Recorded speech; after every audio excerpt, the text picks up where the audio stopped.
वक्रतुण्ड महाकाय सूर्यकोटिसमप्रभ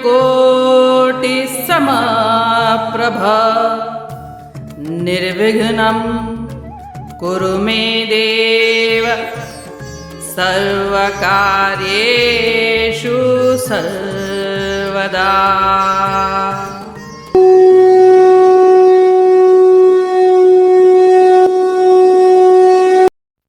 अध्याय 4 श्लोक 23।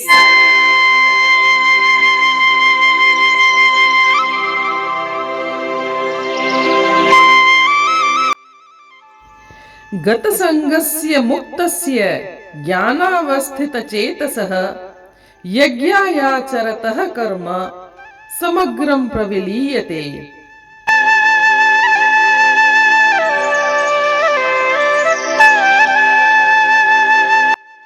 अर्थात वे भौतिक आसक्तियों के बंधन से मुक्त हो जाते हैं और उनकी बुद्धि दिव्य ज्ञान में स्थापित हो जाती है।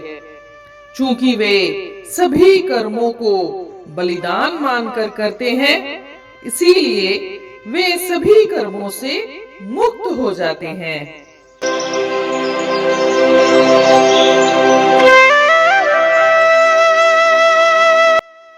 जैसा कि हमने पिछले श्लोक में देखा कि श्री कृष्ण भगवान कहते हैं कि जिस व्यक्ति को सहजता में सब कुछ मिल जाए, उसके लिए वह ऐसे कर्म ना करे जो अच्छे नहीं माने जाते हैं, और वह उसी में पूर्ण रूप से संतुष्ट रहता है। वह ईर्ष्या से मुक्त है और जीवन के द्वंद्वों से मुक्त हो जाता है। लाभ हानि, सफलता असफलता, सर्दी गर्मी, अपना पराया, इस तरह के जितने भी द्वंद्व हैं, उनसे वह मुक्त हो जाता है। तो ऐसे समभाव में रहते हुए वह सभी कार्य करते हुए भी कुछ नहीं करता है। कर्म करते हुए भी वह अकर्म करता है, सारे कर्म करते हुए भी वह बंधन में नहीं पड़ता है। आगे इस श्लोक में श्री कृष्ण भगवान ज्ञानवान पुरुष के आवश्यक गुण बताते हैं। वह कहते हैं कि ज्ञानवान व्यक्ति के मुख्य गुण हैं अनासक्त होना, सांसारिक वस्तुओं के फलों में आसक्ति नहीं रखना। यह चीज मुझे मिल जाए, इसका क्या परिणाम होगा, परिणाम से जोड़ करके कार्य को करना या न करने का निर्णय लेना, आसक्ति रखना, कर्म के परिणाम में आसक्ति रखते हुए दुख सुख महसूस करना, वो भी एक आसक्ति है। तो इस तरह के अनासक्ति एक ज्ञानवान व्यक्ति का मुख्य गुण है। उसको वह आसक्त नहीं रहता, उसमें मोह बंधन नहीं रहता है। दूसरा गुण बताते हैं इच्छा और द्वेष के आकर्षण और विकर्षण से मुक्ति। वह न तो इच्छाएं रखता है, कामनाएं रखता है, और न ही किसी से द्वेष रखता है, न किसी से जेलस, घृणा, नफरत, इस तरह के भाव वह नहीं रखता है। तो इस तरह के किसी से आकर्षित भी नहीं होता, तो किसी से विकर्षित भी नहीं होता, और इस बंधन से भी वह मुक्त हो जाता है। तीसरा गुण बताते हैं कि वह अपनी ही आत्मा में लीन हो जाता है। B establish in yourself. वो अपनी ही आत्मा में लीन रहता है, वह अपने ही कार्य करने में मगन रहता है। बाहर क्या चल रहा है वह इस बात की कोई फिक्र नहीं करता। और फिर आगे एक लक्षण और बताते हैं कि वह त्याग की भावना से कर्म करता है। त्याग की भावना वही लोक कल्याण की भावना, निस्वार्थ भावना, ईश्वर को प्रसन्न करने के लिए किए गए कर्म, ये भी एक त्याग की भावना में आ जाते हैं।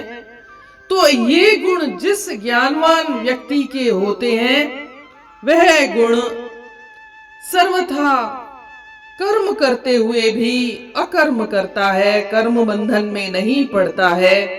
कर्म बंधन का नाश कर्म से ही हो जाता है। वह कर्म तो करता है, परंतु उसके जो कर्म बंधन हैं वो नष्ट हो जाते हैं और वह जन्म मृत्यु के चक्कर से मुक्त हो जाता है। अगर जन्म मृत्यु के चक्कर की बात न भी की जाए, अगर जीवन मुक्त होने की बात न भी की जाए, तो एक आम आदमी के लिए ही हम ले लें कि अगर कोई व्यक्ति आसक्ति रख करके कर्म करेगा कि यह कार्य मुझे मेरा हो जाए तो मैं बहुत प्रसन्न हो जाऊंगा, और नहीं वह कार्य होता तो वह दुखी हो जाता है। वह इच्छा और द्वेष रख करके कार्य करता है कि मेरा अहंकार, मैं ये करके ही दिखा दूंगा, उसने ऐसा कहा है तो मैं ये करके ही दिखा दूंगा। ये मैं पने से जोड़ना, डूअरशिप का भाव रहना, उसी से आकर्षण और विकर्षण महसूस करना और उसी के अनुसार कर्म करना, यह भी नहीं देखना कि यह उचित है या अनुचित है, नैतिक है या अनैतिक है। इन चीजों का विचार किए बगैर वह करता है। क्यों? क्योंकि उसके लगता है कि ये मेरा अहंकार ही सबसे बड़ी चीज है, ये डूअरशिप ही बड़ी चीज है, मैं, मेरे को, मेरे साथ। इस तरह के भाव जब उसके मन में आते हैं तो वह अच्छे बुरे की समझ को खो देता है और वह ऐसे कर्म कर बैठता है जो उसे नहीं करने चाहिए थे। बाद में भले वह पछताता है, पर बोलते हैं ना, अब पछतावत क्या होए जब चिड़िया चुग गई खेत। सारी उम्र निकल जाने के बाद अगर कोई ज्ञान हासिल कर ले तो वह ज्ञान उतने काम की चीज नहीं रहती है। अगर सही अवस्था में, मैं तो कहती हूँ बार बार बचपन से ही बच्चों को गीता पढ़ाइए। गीता पढ़ाने से अच्छे बुरे की समझ आएगी, वह ज्ञान प्राप्त कर लेगा तो उसी के अनुसार निष्काम कर्म में लग जाएगा। 100% न सही तो न सही, पर जितना भी होता है उतना तो करेगा। और संसार में जितनी भी आज अनैतिकता चल रही है वह तो कुछ कम होगी, क्योंकि हमारे संस्कार ही हैं जो हमसे कर्म करवाते हैं, अच्छे या बुरे। और अगर हम ये कहें कि हमें जन्म मृत्यु के चक्कर से मुक्ति नहीं भी मिलती तो भी कम से कम संसार में नैतिकता तो बढ़ेगी, हम अच्छे कर्म करने के लिए प्रेरित तो रहेंगे, कुछ तो अच्छा ही होगा समाज के लिए, लोक कल्याण के लिए भी कुछ तो अच्छा ही होगा। इसीलिए बच्चों को अवश्य गीता पढ़ाएं।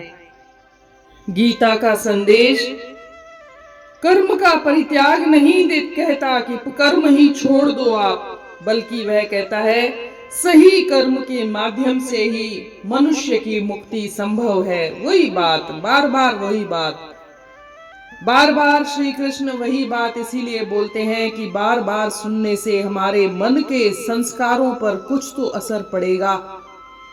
इसीलिए एक ही बात को वह कई बार, कई तरीकों से, कई तरीके के शब्दों से वह समझाने का प्रयास कर रहे हैं।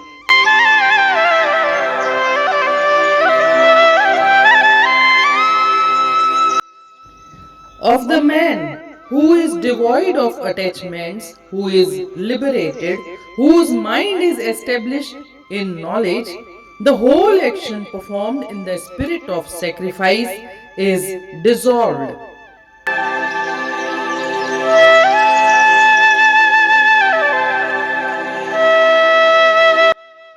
In last verse, we saw the Lord Krishna says about the qualities of Jivan Mukt or Nishkam Karma Yogis. He says the person who is content with whatsoever he gets without efforts. He is free from the pains of opposites. He is free from the malice and balanced in success and failure. Though acting, he is not bound. In this verse, Lord Krishna tells the essential qualities of the man of knowledge. First quality he mentions that he has non-attachment towards the fruits of work. And second quality he tells that he is free from desires, hatredness and attraction and repulsion. And the third quality he tells that he has absorbed in Atma. And fourth quality he tells that performing work in a spirit of sacrifice. Such kind of person, if he possesses such qualities, is known as man of knowledge, and he dissolves all the karmas, means doing several work but he does not do any work. Thus we see the message of Gita is not the abandoning of action but the freedom of man through right action. The secret is revealed how a man should work and yet remain free from being caught in the meshes of karma.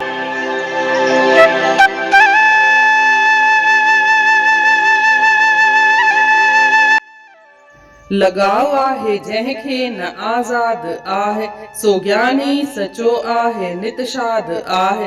करे कर्म थो पंहिंजा नित यज्ञ काण, थियन कर्म था पाण मेली न पाण।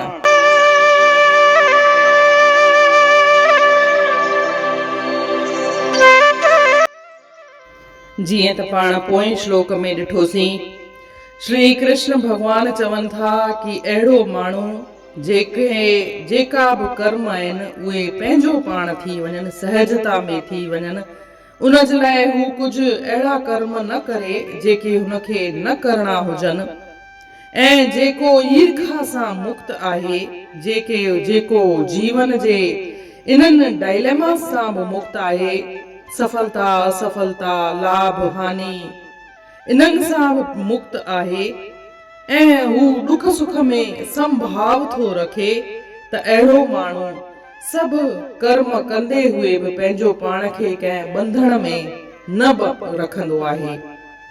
ऐं हिन श्लोक में हू ज्ञानवान माण्हूअ जा के ॿिए लक्षण बि ॿुधाए थो। चवे तो ज्ञानवान माण्हू उहो आहे जंहिंमें अनासक्ति आहे। इहो अनासक्तिअ जो जेको वस्फ आहे उहो पाण घणई दफ़ा पढ़ंदा आया आहियूं। जेका कर्म फल आहे उन सां पंहिंजो पाण खे न जोड़जे। जे कर्म फल असांखे सुठो थो मिले त असां ख़ुशि था थियूं, ऐं जे नथो मिले त असां दुखी था थी वञूं, त इहो असांजे सुख दुख में संभाव में हिकु अड़चन थो विझे। असांजो मन फ्लक्चुएट थो थिए। हर फ्लक्चुएट थियण सां असांजो जेको हार्मोनल बैलेंस आहे उन में डिसऑर्डर्स था अची वञनि, ऐं इहो ई कारण आहे त थोरी ॻाल्हि ते ख़ुशि थींदा आहियूं, थोरी ॻाल्हि ते असां उदास थी वेंदा आहियूं, गणतीअ में पइजी वेंदा आहियूं। त इन करे घणई बीमारियूं हिन संसार में फैलिजी वियूं आहिनि, जीअं डायबिटीज़ आहे, थायराइड आहे वग़ैरह वग़ैरह। त इहे सभु बीमारियूं इन जे करे ई थियूं थियनि छो जे असांजो माइंड वर फ्लक्चुएट थो थिए। वर फ्लक्चुएट थियण सां असांजे शरीर में हार्मोनल इम्बैलेंस थो थी वञे। ज़रे ख़ुशीअ जा हार्मोन्स था रिलीज़ थियनि त ज़रे गम जा हार्मोन्स रिलीज़ था थी वञनि, त इहे ई पोइ हार्मोनल डिसऑर्डर था क्रिएट कनि, ऐं इन करे शरीर में खे हर उन सां बैलेंस थो करणो पवे, त पोइ असांखे बीमारियूं साम्हूं नज़र थियूं अचनि। त इन जे करे श्री कृष्ण भगवान 5000 साल पहिरीं ई चई रखियनि त तव्हां दुख सुख में संभाव रखो। वर ख़ुशी थियण, वर दुखी ईअं न कयो। इहो आहे अनासक्ति भाव जो निचोड़। ऐं उन खां पोइ आहे ॿियो गुण चवनि था त ईर्ष, इच्छा ऐं द्वेष जे आकर्षण ऐं विकर्षण सां मुक्ति थी पायो, मुक्त रहो। ईर्षा इच्छा रखण कि ही मूंखे मिली वञे, हीउ कम थी वञे, हीउ कम थी वञे त मां ख़ुशि थी वेंदसि, इहे कंडीशनल पंहिंजी ख़ुशी न रखो। अनकंडीशनली तव्हां ख़ुशि रहो। अनकंडीशनली हैप्पीनेस पंहिंजे माइंड में हुजे कि कुछ बि थिए, मिले न मिले, असां त सदाई ख़ुशि रहियूं, असां त सदाई हिक जहिड़ा आहियूं। ऐं कंहिंसां बि द्वेष भावना, नफ़रत, घृणा, ईर्खा रखी करे कंहिंसां लाॻापो महसूस करण, उन सां आकर्षण महसूस करण, ऐं कंहिंसां विकर्षण महसूस करण, यानी उनखे तमामु परे रखण, इहे अहिड़ा भाव पंहिंजे हार्मोन्स ते नेगेटिव इफेक्ट ई विझंदा आहिनि। ऐं थर्ड आहे आत्मा में लीन थियण। आत्मा में लीन थियण यानी कि पंहिंजे अंदर ई झांकण, पंहिंजे अंदर ई निहारण। ॿाहिरि संसार में त असां अॼु आहियूं तॾहिं बि ईअं ई संसार हले पियो, जे असां न रहंदासीं तॾहिं बि संसार ईअं ई हलंदो पियो। त ॿाहिरि त इहे सभु शयूं हलंदियूं रहंदियूं, आणियूं जाणियूं शयूं आहिनि, ईंदड़ वेंदड़ शयूं आहिनि, पर असांजे अंदर आहे उते ई जॾहिं पाण बी एस्टेब्लिश इन योरसेल्फ थी वेंदासीं त असां संतुलित भाव रखी सघंदासीं, बैलेंस ऑफ माइंड असांजो रहंदो। ऐं चौथो गुण ॿुधाइनि था त त्याग जी भावना सां कर्म करण, उहो ई लोक कल्याण जी भावना सां कर्म करण, निस्वार्थ भाव सां कर्म करण। स्वार्थ रखी करे कर्म न करण, मुंहिंजो नालो थींदो, मूंखे माण्हू यादि रखंदा, मां ही कर्म कंदसि त मूंखे हीउ फ़ाइदो थींदो, अहिड़ी तरह जी भावना, स्वार्थ जी भावना न रखी करे कम करण, लोक कल्याण लाइ कम करण। पंहिंजो पाण आहे न, ईश्वर निहारे पियो सभु कुझु, त उन जे हिसाब सां ई असांखे सभु कुझु ॾींदो रहंदो, असां छो अहिड़े वीचारनि में पऊं। ऐं चए थो कि अहिड़ा अगरि कंहिंजा वीचार आहिनि त समझी रखो त उहो मैन ऑफ नॉलेज आहे, उहो ज्ञानवान व्यक्ति आहे। ऐं अहिड़ो ज्ञानवान व्यक्ति जॾहिं सभु कर्म कंदो आहे, भले तव्हांखे ॾिसण में ईंदो भई सभु कुझु करे पियो, घर जा बि करे पियो, दुकान जा बि करे पियो, ऑफिस जा बि करे पियो, पर सभु कर्म कंदे हुए बि हू पंहिंजो पाण खे बंधननि सां आज़ाद रखंदो आहे, अकर्म कंदो आहे। हुनखे कर्म ॿधींदा कोन्हनि, जन्म मरण जे चक्कर में कोन ॿधींदा आहिनि, ऐं हू मुक्त थी वेंदो आहे। मुक्ति थियण, जीवन मुक्ति थियण, मोक्ष प्राप्त करण वग़ैरह इहे ठीकु आहिनि, पर आम माण्हूअ जे लाइ बि अगरि हू इन तरफ़ प्रयास करे थो, कोशिश करे थो, त हुन में ज़रूर सुधार ईंदो ई ईंदो। इन करे ॿारनि खे नंढपण सां अगरि गीता पढ़ाइजे त हुन जे मन जे संस्कारनि ते हिकु सुठो असर पवंदो ऐं हुन जा कर्म सुठा थींदा वेंदा। इन रीति अध्याय 4 जे श्लोक 23 जो अर्थ पूर्ण थियो। सुभाणे ॾिसंदासीं श्लोक 24। तेसी ताईं जय श्री कृष्ण।